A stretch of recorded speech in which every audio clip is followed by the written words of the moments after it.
شدیدی رہتا ہے۔ ہم بات کر رہے ہیں آزاد کشمیر کے انتخابی مارکے کی، جہاں سیاسی درجہ حرارت مسلسل بڑھتا چلا جا رہا ہے۔ پیپلز پارٹی، مسلم لیگ نون ایک دوسرے کے خلاف سخت بیانات دے رہے ہیں۔ انتخابی مہم اپنے آخری اور فیصلہ کن مرحلے میں داخل ہو چکی ہے۔ آپ کو یاد تو ہوگا کہ بلاول بھٹو خواجہ آصف کے بیان کو مسلسل تنقید کا نشانہ بنا رہے ہیں۔ نون لیگ نے بھی جوابی وار کیا ہے اور کہا ہے کہ اشتعال انگیز تقاریر انتخابی ماحول خراب کر سکتی ہیں، اور غالباً آج نواز شریف بھی پہنچیں گے اور وہاں بھی جلسہ کریں گے۔ تو اس ساری صورتحال پہ بات کر لیتے ہیں۔ Absa Komal senior anchor person ہمارے ساتھ موجود ہیں۔ Absa, good morning, thank you so much for your time. Absa, Azad Jammu Kashmir میں 27 جولائی کو عام انتخابات ہونے جا رہے ہیں۔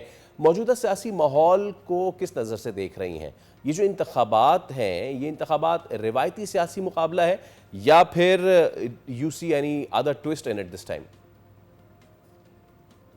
جی، آزاد کشمیر کی جو سیاست ہے وہ ہمیں ایک بڑے مشکل مرحلے میں اس وقت نظر آتی ہے۔ ماضی میں اس طرح کی صورتحال الیکشن میں نہیں دیکھی گئی، جس قسم کے وہاں پر اس وقت سینٹیمنٹ ہے، جس قسم کی گراس جو ہے وہ جو مس ہینڈلنگ ہوئی ہے وہاں پر پروٹیسٹ کے حوالے سے۔ سو بالکل یقینی طور پہ جن جماعتوں کے پاس کیمپین کرنے کی گنجائش ہے وہ ایک بڑی مشکل پوزیشن میں ہیں کہ کس طریقے سے وہ اپنی طرف لوگوں کو قائل کر سکیں۔ بلاول بھٹو تو مسلسل وفاقی وزراء کو تنقید کا نشانہ بنا رہے ہیں اپنی اس کیمپین کو، کیونکہ کوئی مطلب تو دینا ہوتا ہے۔ یہی ہمیں نظر آیا گلگت میں کیمپین کرتے ہوئے، انہوں نے اپنی تنقید کا محور وفاقی حکومت کی پالیسیز کو رکھا، لیکن نواز شریف صاحب نے اب کیمپین کے لیے جانا ہے تو ان کے پاس کیا ہوگا بتانے کے لیے کشمیر کے عوام کو، ایک ایسے وقت میں کہ جب ایک بڑا سینٹیمنٹ ہے وہاں پر، جس میں سے زیادہ تر سینٹیمنٹ ہم تک پہنچ بھی نہیں پا رہا کیونکہ انٹرنیٹ کی مکمل بندش ہے۔ سو کیا یہ ایک جو سیاست ہے یقینی طور پہ ایک بالکل غیر معمولی موڑ پر کھڑی ہوئی ہے، اور ہمیشہ سے جو کشمیر میں ہوتا آیا ہے کہ وفاق کے بیٹھے فیصلہ سازوں کو اپنی مرضی کی حکومت ہی وہاں پر ملتی ہے۔ اس بار ہمیں دیکھنا ہوگا کہ کس قسم کا سرپرائز ان سیاسی جماعتوں کو ملے گا۔ اچھا، ویسے ابسا کن حلقوں یا کن نشستوں پہ آپ کو اصل مقابلہ متوقع ہے؟ میں اس کو اگر ایسے کر دوں کہ دو بڑی جماعتوں کے علاوہ آپ کوئی اور سرپرائز ایلیمنٹ بھی اس میں ایکسپیکٹ کر رہی ہیں؟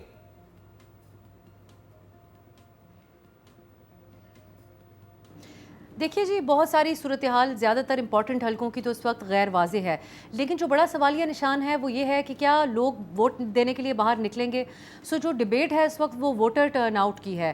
جو بلاول بھٹو صاحب، آپ کو یاد ہوگا کچھ دن پہلے انہوں نے تقریر میں کہا کہ انتخابات لڑنے کا ماحول یہاں پر موجود نہیں ہے، تو کیا وہاں کے لوگ ان پروٹیسٹ نکلیں گے ووٹ ڈالنے کے لیے یا اس کا مکمل بائیکاٹ کریں گے؟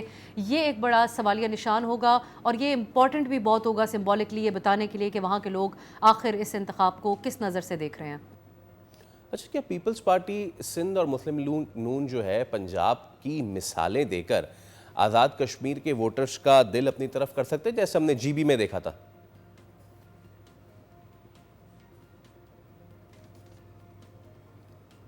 بالکل نہیں، کیونکہ بدقسمتی سے اب حالات جس نہج پر ہیں، ہمارے بہت سے ایسے معاملات جو حل طلب تھے ان کو درست انداز میں حل نہیں کیا گیا، تو خواہ اب یہ جو ڈیولپمنٹ ہے یہ ایک سیکنڈری ٹاپک ہو کر رہ گیا ہے۔ بلوچستان کی اگر ہم بات کر لیں تو وہاں پر بھی ہم پہلے بات کرتے تھے کہ ڈیولپمنٹ کے ذریعے بہت سے معاملات کو تبدیل کیا جا سکتا ہے۔ اسی طریقے سے کشمیر میں جو ڈیبیٹ ہے وہ ڈیولپمنٹ کے اراؤنڈ نہیں ہے، وہ دیگر معاملات کے حوالے سے ہے، ان کے جو مطالبات ہیں اس کو لے کر کہ بنیادی سطح کی سنوائی بھی کیا ان کی ہو رہی ہے مرکز میں یا نہیں ہو رہی ہے، کیا رسپیکٹ کیا جا رہا ہے ان کے تحفظات کو یا جو ان کے ڈیمانڈز ہیں اس کو۔ اور پھر ہمارے لیے کشمیر ہمیشہ سے ایک بڑا سینسٹیو معاملہ بھی رہا ہے، کبھی بھی اس قسم کی صورتحال نہیں کریٹ ہونے دی گئی اور اس نہج تک پہنچنے نہیں دی گئی جہاں پر بھارت بھی اس کو استعمال کرے، کیونکہ بھارت تو اس طاق میں ہوتا ہے کہ پاکستان سے کوئی ایسی بات ہو بالخصوص کشمیر سے ریلیٹڈ جس کو وہ مزید ایکسپلائٹ کر سکیں، اور یہاں پر ان کو بھرپور موقع ملا ہے پچھلے کچھ 1-1.5 مہینے میں کہ وہ اس صورتحال کو ایکسپلائٹ کرنے کی کوشش کریں۔ سو یقیناً ایسا نظر آتا ہے کہ پیپلز پارٹی سندھ کی تو کیا ہی مثال دیں گے وہ، اور نون لیگ پنجاب کی اگر کوئی مثال دیتی بھی ہے تو معاملات اس سے آگے بڑھ چکے ہیں۔ اچھا ابسا، آپ نے دیکھا ہوگا the war of rhetoric, Bilawal Bhutto جو ہیں وہ مسلسل خواجہ آصف کے بیان کو ایک انتخابی ایشو بنانے کی کوشش کر رہے ہیں، تو آپ اس کو کیسے دیکھتے ہیں؟ یہ معاملہ واقعی ووٹر کے فیصلے پر کوئی اثر ڈالے گا یا پھر عوام کے لیے جو فیصلہ سازی میں مہنگائی، روزگار اور گورننس جو ہیں یہاں کے بھی عوام کے مسائل ہیں؟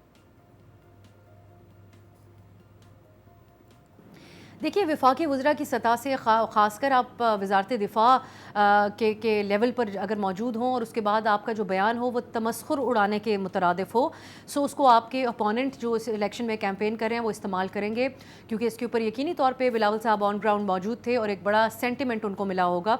इसका जवाब दिया गया राना सनाउल्लाह साहब की तरफ से बिलावल भुट्टो को, और उन्होंने कहा कि ये जो 6 महीने की हुकूमत पीपल्स पार्टी ने कश्मीर में बनाई है, हमने इसकी मुखालफत की थी लेकिन पीपल्स पार्टी बज़िद थी। ये बयान है राना सनाउल्लाह साहब का। एहसन इकबाल साहब ने भी बड़ा रिएक्शन दिया इसके ऊपर और कहा कि कराची के साथ उन्होंने लाहौर का कंपैरिजन किया और लोगों को डेवलपमेंट का हवाला दिया, लेकिन हकीकत यही है कि यहाँ पर जो बयानात हैं वज़रा के, वफाकी वज़रा के, उसके साथ जो हैंडलिंग थी इस प्रोटेस्ट की, उसमें पीपल्स पार्टी और नून लीग बिल्कुल बराबरी पे खड़े हुए हैं। दोनों का किरदार एक जैसा है। अब बयानात की हद तक जो भी तनकीद की जाती रहे, लेकिन बिलावल भुट्टो की ये जो मुतालबा है कि एक ट्रूथ एंड रिकन्सिलिएशन कमीशन बनाया जाए जो तमाम हक़ाइक़ का जायज़ा ले, और बिलखसूस जो महाजिर नशिस्तों का मामला है, महाजिर सीट्स का, सो वो जो उनका मुतालबा है उसके ऊपर उन्होंने ये दावा किया कि उनको वफाक से कोई जवाब मौसूल नहीं हुआ। तो यहाँ पर नज़र आता है कि वफाकी हुकूमत, नून लीग की हुकूमत काफ़ी हद तक इस मामले से, एक जिसको हम अंग्रेज़ी में ऑस्ट्रिच सिंड्रोम कहते हैं कि शुतुरमुर्ग की तरह रेत में सर दबा लेना और समझना कोई आपको देख नहीं रहा, इस तरीके से इस मामले को इग्नोर करने की कोशिश कर रहे हैं। इसकी जब तक ओनरशिप लेकर इसका हल नहीं तलाश किया जाएगा तो सूरत हाल ऐसी रहेगी। अच्छा, अब सर अगर इंतखाबात के बाद किसी जमात को वाज़ेह अक्सरियत नहीं मिलती तो यहाँ मखलूत हुकूमत अगर बन भी जाती है तो वो कैसे शेप अप करेगी, या फिर गिलगित बल्तिस्तान की तरह ही कोई कमज़ोर हुकूमत आप देख रही हैं?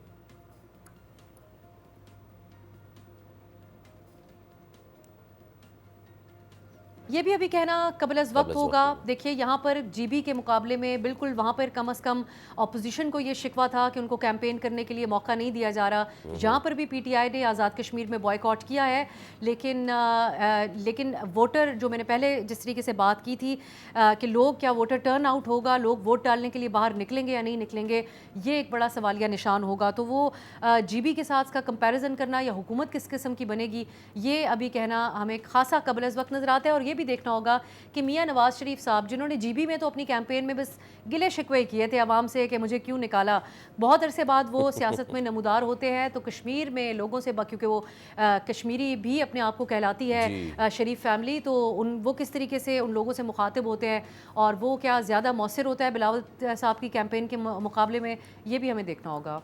अच्छा, मुझे आखिर में आपसे जानना है कि वफाकी हुकूमत, आज़ाद कश्मीर हुकूमत और सियासी जमातों के दरमियान जो ताल्लुकात हैं इस इंतखाब में किस हद तक किरदार अदा कर सकते हैं? आई मीन, क्या ये इंतखाब मुकामी इशूज़ पर होगा या कौमी जो सियासत में इस वक्त चल रहा है वो भी नताइज पर असर डाल सकते हैं?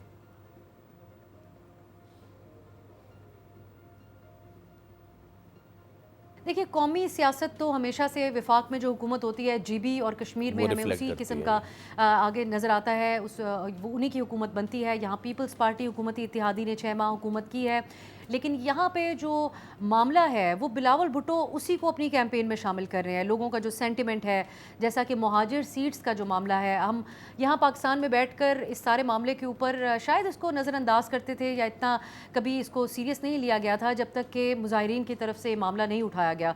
यही हमें कैंपेन में एक डिबेट बना हुआ नज़र आ रहा है, जैसा कि हर रोज़ इसके कोई ना कोई कंपैरिजन्स पेश होते हैं। तो अब ये बात हो रही है कि जो 8 अज़ला का एक कंपैरिजन पेश किया गया है, मुहाजिर जो 8 अज़ला, टोटल 8 अज़ला के अंदर रजिस्टर्ड मुहाजिर वोट हैं 10, बल्कि 10 से भी कम बताए जा रहे हैं। सिर्फ एक एग्जाम्पल अगर देखी जाए मुहाजिर नशिस्तों के हवाले से, जो एक ओवरऑल डिबेट है, खैबर पख्तूनख्वा में 3 डिस्ट्रिक्ट्स में से सिर्फ 3 रजिस्टर्ड वोटर हैं और अमला 20 लोगों का तैनात किया गया है। तो ये एक ऐसा मामला है जिसके ऊपर बात होनी चाहिए। पीपल्स पार्टी भी अभी एक ओवरऑल एक पोजीशन अपनी रख रही है कि इन मामलात के ऊपर मुज़ाकरात और बातचीत होनी चाहिए।